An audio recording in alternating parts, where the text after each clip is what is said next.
வணக்கம். இப்போ பார்த்தீங்கன்னா நம்ம காய்கறி தோட்டத்துக்கு தண்ணி விடுறோம். இப்போ பார்த்தீங்கன்னா இது மோர் கரைசல், இது மீன் அமிலம், இது அமிர்த கரைசல்.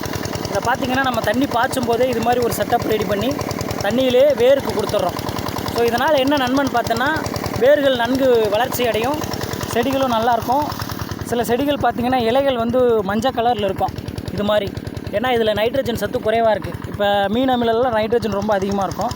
இதெல்லாம் கொடுக்கும்போது அந்த நைட்ரஜன் சத்து அதிகமாக கிடைக்கும், வேர்களும் நல்லாயிருக்கும். அதே மாதிரி வேரழுகள், இலைச்சுருட்டல் இது மாதிரி நோய்கள் வராது.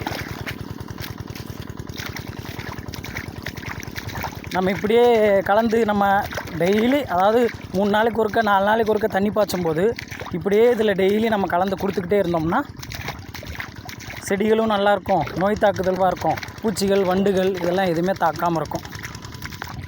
இப்போ பார்த்திங்கன்னா இந்த பச்சை மிளகா பாருங்கள், மஞ்சள் கலரில் இருக்கா. ஏன்னா இது நைட்ரஜன் சத்து குறைபாடு. ஏன்னா நம்ம வேறு எந்த கெமிக்கல் உரமும் கொடுக்குறதில்ல, அதனால் அது அப்படி தான் இருக்கும். ஸோ இது நம்ம வேர்லேயே தண்ணியிலே கலந்து கொடுத்துட்டோன்னா நல்லாயிரும். நன்றி.